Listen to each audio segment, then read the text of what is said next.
Everyone in the village loved her. She was the kind of grandmother who remembered every birthday, who left sweets under pillows, who smiled even when no one was watching. But the day she died, they found something in her room that made everyone question everything they thought they knew about her. A locked wooden box, and inside it, letters, hundreds of them, all addressed to people who were already dead. Her name was Emma.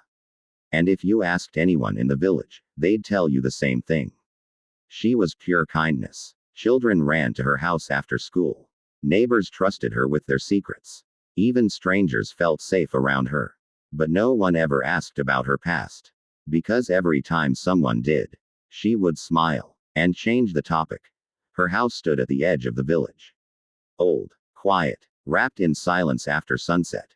Some said it was peaceful. Others said it felt like the house was listening. Inside, everything was perfectly arranged. Nothing out of place, except one door, a small wooden door at the end of the hallway. Always locked, always untouched, and no one, not even her closest family, had ever seen what was inside. When Emma passed away at the age of 83, the entire village attended her funeral. Tears, prayers, stories of her kindness. But while everyone mourned, her granddaughter, Maria, couldn't stop thinking about one thing. That locked door. Because the night before her grandmother died, she whispered something strange, something that didn't make sense. Don't let them read the last one. After the funeral, Maria returned to the house. It felt different now, colder, heavier, like something unfinished still lingered. She walked down the hallway, past the familiar walls, until she stood in front of the locked door. Her heart started racing. She didn't know why, but something inside her said, "You need to open it." The key wasn't hidden. It was sitting in plain sight, inside her grandmother's drawer, as if she wanted it to be found. Maria hesitated. Then slowly, she unlocked the door. Click. The sound echoed louder than it should have. And as the door creaked open, a smell rushed out. Old paper, dust, and something else. Something she couldn't explain.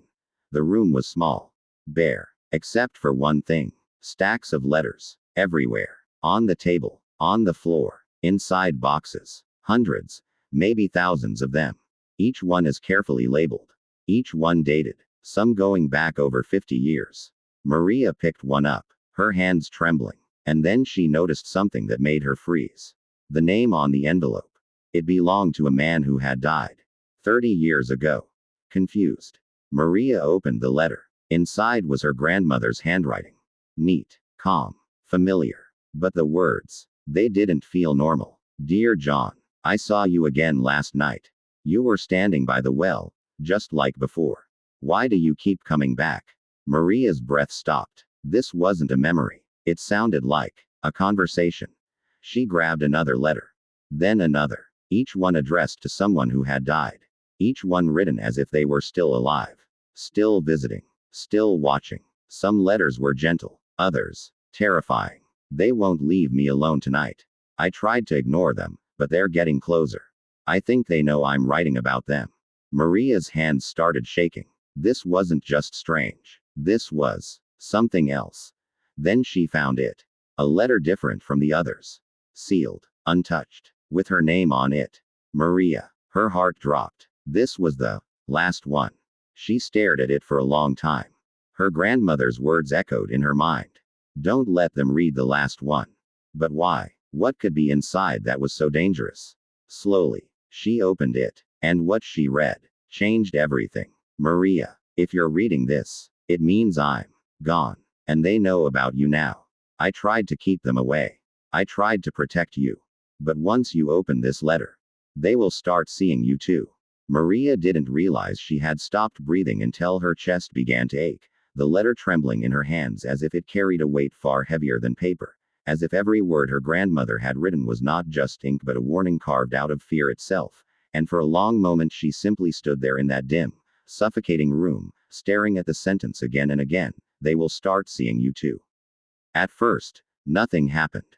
No whisper, no movement, no sudden shadow crawled across the walls. And that almost made it worse. Because the silence felt aware. The kind of silence that doesn't just exist but listens. Slowly, With hesitant steps that felt heavier than they should have, Maria backed away from the table, her eyes scanning the room as if expecting something. Anything. To reveal itself, but everything remained exactly as it was. The stacks of letters, the faint smell of dust and age, the dim yellow light flickering ever so slightly above her, as though the house itself was holding its breath. She forced out a shaky laugh under her breath, trying to convince herself that this was nothing more than her grandmother's imagination preserved on paper, the fragile remains of an old mind that had perhaps wandered too far into loneliness and memory, and yet, the words didn't feel like madness. They felt precise, intentional, real. Clutching the letter tightly, she turned and stepped out of the room, closing the door behind her a little too quickly, as though afraid that if she lingered even a second longer, something unseen might slip out with her, something that had been waiting patiently on the other side of that threshold for years. The hallway felt longer now. Darker. Each step echoing just a fraction too loudly against the wooden floor, creating the uncomfortable sensation that someone else might be walking just slightly out of sync behind her, matching her pace but never quite revealing themselves. Maria stopped. The sound stopped. She turned. Nothing. Just the empty hallway stretching back toward the closed door. And yet, the feeling didn't leave. That quiet, creeping certainty that she was no longer alone. Swallowing hard, she hurried toward the main room, her pulse beginning to race, her thoughts tangling into something uneasy and sharp, until she reached the familiar comfort of the living area, where the late evening light filtered weakly through the curtains, casting long shadows that seemed to bend and stretch across the walls in unnatural ways.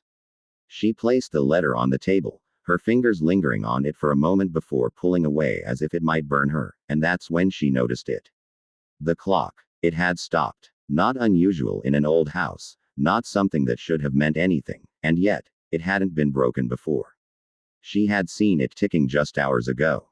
Now the hand stood frozen at 3:33.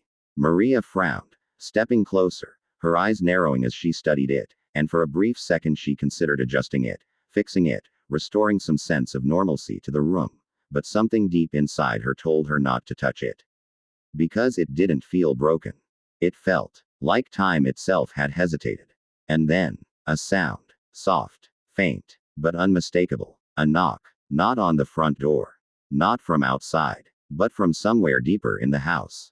Maria's entire body stiffened, her breath catching in her throat as she listened, every nerve in her body suddenly alert, every instinct screaming at her to stay still. Another knock. This time clearer. Deliberate. Coming from down the hallway. From behind the door she had just closed.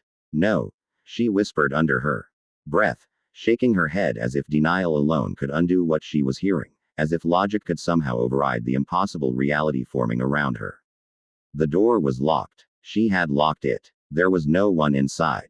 And yet, the knocking came again. 3 slow, evenly spaced taps. As if something on the other side wasn't trying to break out, but politely asking to be let in. Maria's feet moved before she could stop them, drawn forward by something she didn't understand, a mixture of fear and curiosity twisting together until resisting it felt harder than giving in, and step by step she found herself back in the hallway, staring at that door once again, her heart pounding so loudly it almost drowned out the silence between each knock. It stopped, just as suddenly as it had begun, leaving behind a silence so heavy it felt like pressure against her ears. For a long moment, nothing happened. And then, a whisper, so faint she almost thought she imagined it. Maria. Her blood ran cold. That voice. It wasn't unfamiliar. It was soft, gentle, worn with age. It sounded exactly like her grandmother. But that was impossible, because her grandmother was gone. Wasn't she? Tears stung her eyes as she stepped closer to the door, her hand trembling as it hovered just inches from the handle, her mind screaming at her to stop, to run, to leave the house and never come back, but her heart ached with something else entirely. Hope. Dangerous, fragile hope. Granny, she whispered, her voice barely audible, breaking in the quiet. For a second, there was nothing, and then the whisper came again. Closer this time, almost right against the door. I told you not to read it.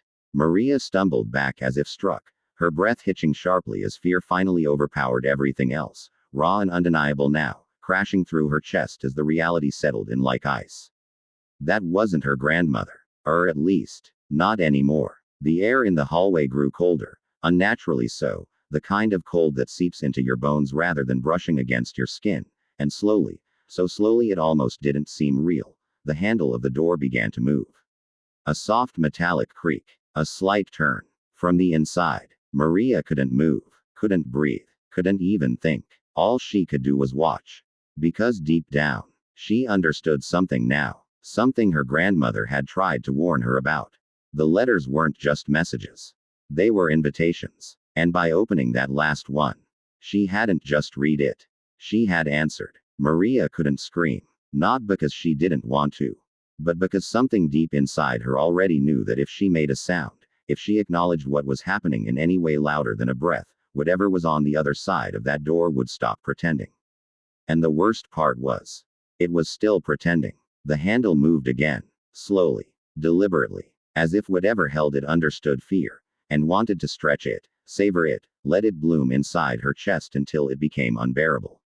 Maria staggered back, her legs weak, her vision blurring at the edges as the world around her began to feel distant, unreal, like she was no longer standing in her grandmother's house but somewhere thinner, somewhere the air didn't belong to the living anymore. Go away, she whispered, her voice cracking under the weight of it, barely holding together as tears slipped down her face. Please, just go away. For a moment, silence. The handle stopped moving. The house held its breath. And then, a soft laugh. Not loud, not monstrous, but wrong. Because it carried warmth.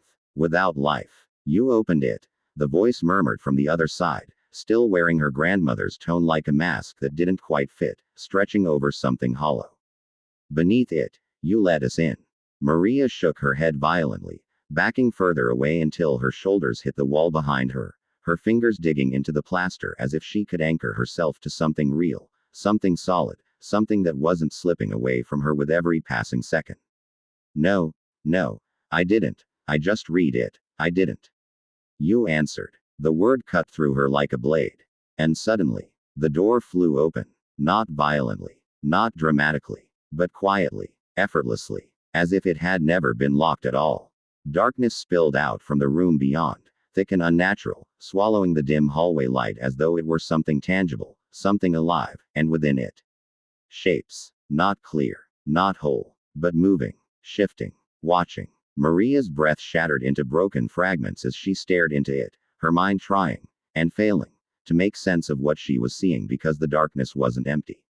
It was crowded. And then, something stepped forward, slowly, carefully, until it stood just at the edge of the light. Her heart stopped. Because it was her. Or at least, it looked like her. Same face, same eyes, same trembling lips. But the expression was wrong. Too still, too calm, too aware. You shouldn't have come back here, it said softly, its voice perfectly matching hers, layered with a faint echo as if something else was speaking beneath it, something older, something deeper. She worked so hard to keep you away. Maria shook her head, her thoughts unraveling completely now, panic flooding every corner of her mind as she tried to step back again, but there was nowhere left to go. What are you? The thing smiled, and the hallway seemed to darken further. Were what she left behind. The shadows behind it shifted. More shapes pressing closer now. Dozens, maybe more. And in the flickering light, Maria began to notice something that made her stomach twist into something cold and unbearable. Their faces. Faint, distorted, but familiar. Names from the letters. The dead. All of them. Watching her. Waiting. She wrote to us every night. The thing wearing her face continued, tilting its head slightly in a way that felt almost curious, almost human. Kept us close. Kept us calm. Kept us from crossing over. A pause. A step closer. She was very good at it. Maria's voice came out as a broken whisper. Crossing over. The smile widened. And for a moment, it wasn't her face anymore. She was the door. The words sank into her slowly, horribly, clicking into place with everything she had seen, everything she had read, everything that had never made sense until now. Her grandmother hadn't been talking to the dead. She had been holding them back, containing them, trapping them between worlds with ink and paper and careful, constant attention. And the last letter, the one Maria opened, that hadn't been a warning. It had been a lock. And she had broken it. They're free now, the thing whispered. Behind it, The shadows began to move faster, stretching unnaturally across the walls, climbing toward the ceiling, spilling into the hallway as the temperature dropped so sharply that Maria's breath turned to fog in front of her lips. No, no, you can't. They already have. A hand reached out of the darkness. Then another. And another. Too many. Far too many. Grasping. Searching. Hungry. Maria tried to run.